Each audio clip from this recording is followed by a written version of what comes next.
Assalamualaikum warahmatullahi wabarakatuh. Waalaikumsalam warahmatullahi wabarakatuh. Selamat pagi anak-anak. Pagi Guru. Bagaimana kabarnya hari ini? Alhamdulillah baik Guru. Alhamdulillah ya, kalau kalian semua baik. Adakah yang tidak hadir hari ini? Hadir semua Guru. Oke, sebelum kita memulai pelajaran hari ini, alangkah lebih baiknya jika kita berdoa menurut agama dan kepercayaan masing-masing. Silakan ketua kelas dapat memimpin doanya. Baik teman-teman, sebelum kita memulai pembelajaran pada hari ini, berdoa menurut agama dan kepercayaan masing-masing. Berdoa keras. Berdoa selesai. Oke, sebelum Ibu melanjutkan pelajaran hari ini, Ibu minta kalian untuk merapikan meja kalian ya. Yang tersisa di meja kalian hanya alat tulis dan handphone yang akan digunakan untuk men-scan barcode nanti. Oke, sebelum Ibu menyampaikan materi, Ibu akan menyampaikan tujuan pembelajaran terlebih dahulu, yaitu yang pertama, siswa mampu mengidentifikasi bahan isolator dan konduktor, mampu menentukan bahan isolator dan konduktor, serta mampu membedakan perbedaan dari perpindahan kalor, yaitu ada radiasi, konveksi, dan konduksi. Nah, hal ini juga mendorong keterampilan berpikir kritis kalian dan analitik kalian untuk memungkinkan kalian merancang eksperimen dan memahami fenomena fisika yang kompleks dan lebih baik lagi. Oke, adakah yang masih ingat pembelajaran kita minggu lalu? Ya, Dona? Kita kemarin belajar mengenai usaha dan energi, Bu. Ya, benar ya. Kemarin kita sudah belajar mengenai usaha dan energi. Nah, pelajaran hari ini kita akan melanjutkan materi yang kemarin, yaitu mengenai perpindahan kalor.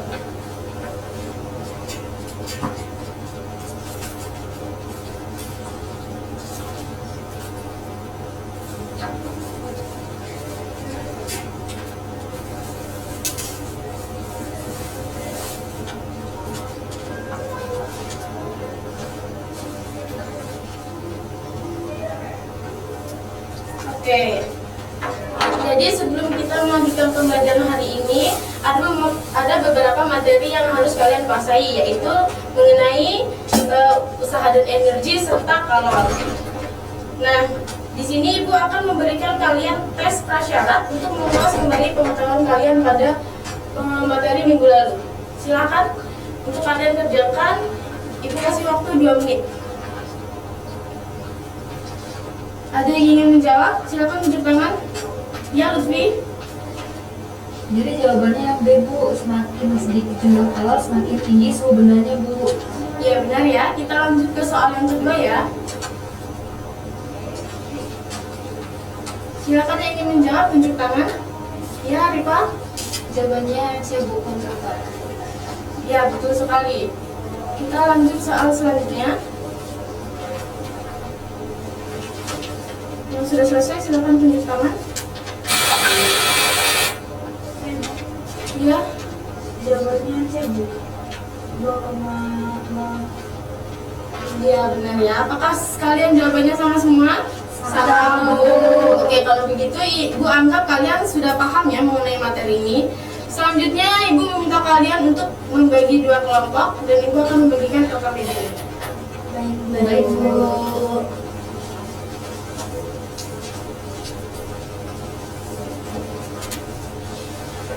Nah,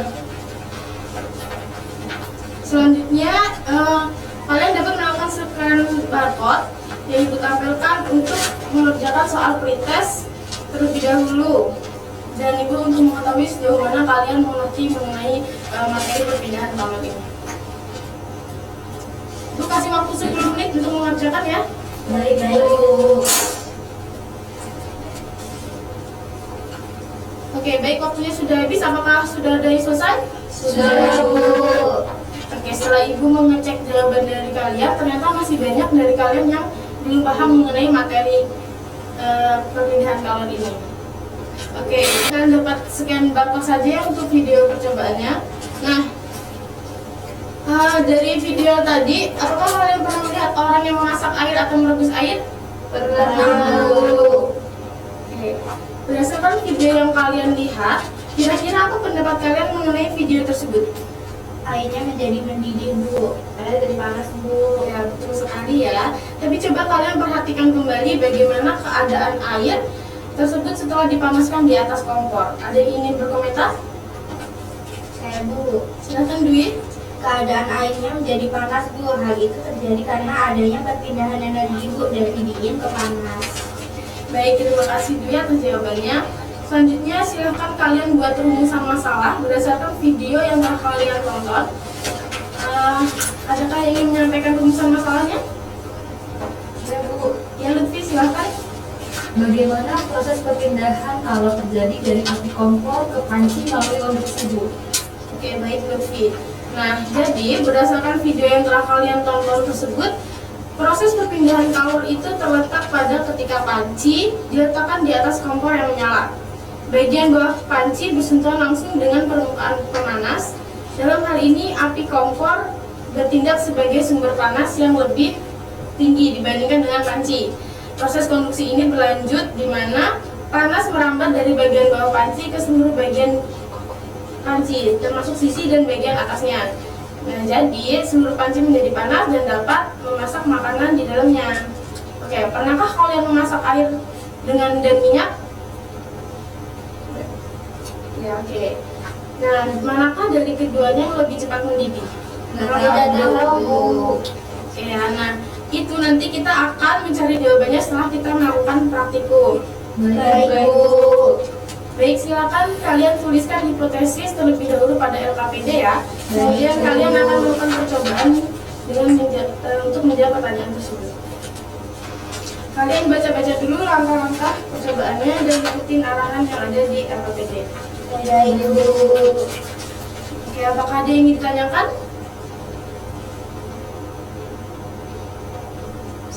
Silakan untuk kelompok dapat maju. Di sini Ibu sudah membawa syarat praktikumnya mengenai yaitu ada sendok logam, korek api, mentega, dan lilin. Silakan.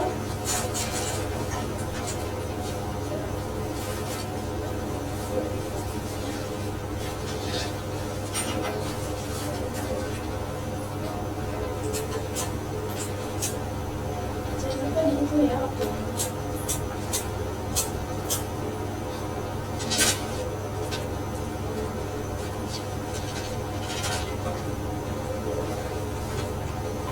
Nah, sembari melakukan percobaan, kalian isi-isi pertanyaan yang ada di LKPD. Baik, Bu. Terima kasih, silakan Ibu.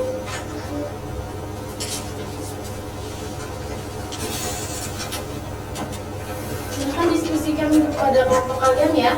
Baik, Bu.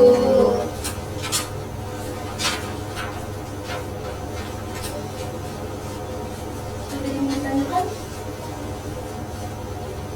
Ada yang ditanyakan? Bu, ini waktu untuk percobaan 1 dan 2 beda ya, Bu? Iya, itu berbeda ya. Untuk percobaan 1 itu memakai detik dan percobaan 2-nya memakai menit. Makasih, Bu.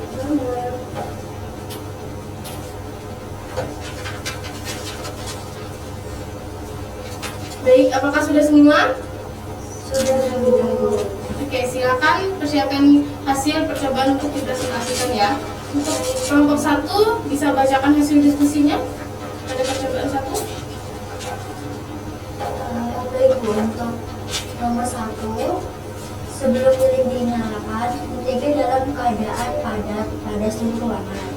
Kemudian setelah lilin dinyalakan, mentega akan meleleh menjadi cair seiring dengan peningkatan suhu akibat kalor dari lilin. Proses ini terjadi secara bertahap di mana mentega akan berubah daripada menjadi cair setelah mencapai titik didihnya. Untuk jawaban nomor 2, ya dibutuhkan kalor berpindah melalui konduksi, yaitu perpindahan panas tanpa disertai perpindahan zat perantara seperti sendok itu sendiri. Dalam hal ini, sendok berperan sebagai konduktor yang menghantarkan panas dari sumber ke mentega tanpa perantara. Kalor tidak dapat berpindah secara efektif. Kemudian untuk nomor 3, jika diterapkan di alam, lilin dapat diibaratkan sebagai sumber energi panas seperti matahari atau api alami. Dalam lingkungan alam, matahari seringkali berperan sebagai sumber panas utama yang memungkinkan proses-proses alamnya seperti fotosintesis dan pemanasan lingkungan. sama dengan fungsi lilin sebagai sumber panas pada percobaan tadi, Bu. Ya, betul ya.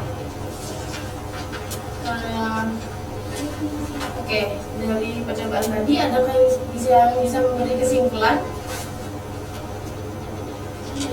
Silakan Arifah. Jadi keadaan suatu benda padat dapat berubah menjadi cair dengan seiring waktu karena adanya suatu perantara. Ya, betul ya. Jadi adanya keadaan sebuah benda dapat berubah jika adanya suatu perantara. Ada yang bisa menyimpulkan lagi? Silakan, Krisna.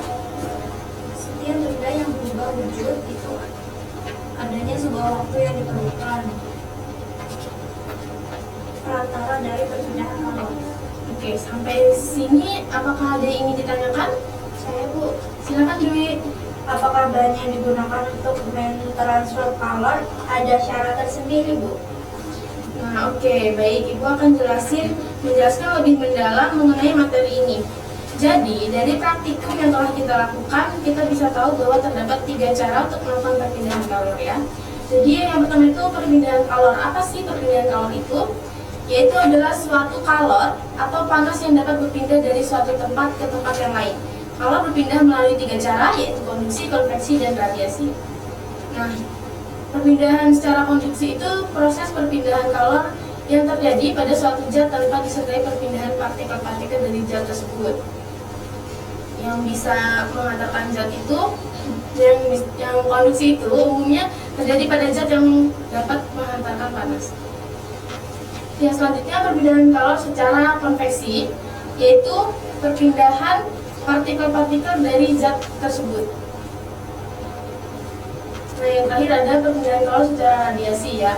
Itu perpindahan kalor yang terjadi dalam bentuk perambatan gelombang elektromagnetik tanpa memerlukan adanya zat perantara atau medium. Nah, benda-benda di sekitar kita ada yang bisa menghantarkan panas dan tidak. Benda yang bisa menghantarkan panas itu disebut dengan konduktor dan yang tidak itu isolator. Nah, contoh dari benda konduktor itu seperti tembaga, besi, air, timah, dan aluminium. Sementara benda yang tidak bisa menghantarkan panas atau isolator itu seperti kertas, kaca, kayu, dan plastik. Nah, air merupakan konduktor yang buruk. Tetapi ketika air bagian bawah dipanaskan, ternyata air bagian atas juga ikut panas. Berarti ada cara perpindahan panas yang lain pada air tersebut, yaitu secara konveksi. Apakah bisa dipahami? Paham. Nah, jadi apakah data yang kita peroleh mendukung atau menolak hipotesis yang kita buat tadi? Mendukung, Bu.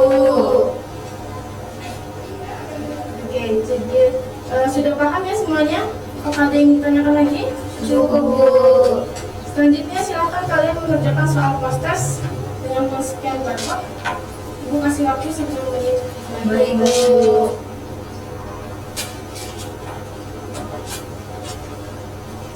Apakah sudah selesai semua? Sudah, Bu. Oke, setelah proses pembelajaran yang kita lakukan, Ibu lihat kalian sudah mampu mencapai tujuan pembelajaran yang Ibu paparkan di awal. Nah, di sini juga Ibu telah menilai penilaian afektif dan profil pelajar Pancasila serta psikomotorik dari kalian. Selanjutnya, nanti kalian bisa kerjakan refleksi mandiri yang telah Ibu bagian di grup WA ya. Untuk waktu pengumpulannya sampai jam 12 malam nanti. Sebelum Ibu tutup pembelajaran hari ini, Ibu ingin tanya, menurut kalian bagaimana pembelajaran hari ini? Oke, kira-kira apakah ada pendapat atau saran dari kalian? Ya, Bu. Ya, Lutfi? Banyak, Bu, kita bisa mengerti proses perpindahan kalor dan membedakan bahan-bahan yang dapat menghantarkan panas apa saja. Oke, itu materi yang kalian dapat hari ini ya. Untuk sarannya dari yang lain? Saya, Bu. Ya, silakan Didi. Mungkin diadakannya ice breaking di sela-sela pembelajaran agar kami tidak bosan, Bu, dan pembagian kelompok mungkin bisa terangkat, Bu. Oke, terima kasih Dwi untuk jawabannya. Selanjutnya untuk tugas mandiri kalian bisa cari fenomena-fenomena di sekitar kita yang berhubungan dengan perpindahan kalor. Satu orang satu fenomena ya. Baik, Bu. Bu. Nanti kita akan bahas di pertemuan selanjutnya. Oke, karena waktunya sudah habis, Ibu tutup pembelajaran hari ini dengan bacaan Alhamdulillah. Alhamdulillahirrahmanirrahim.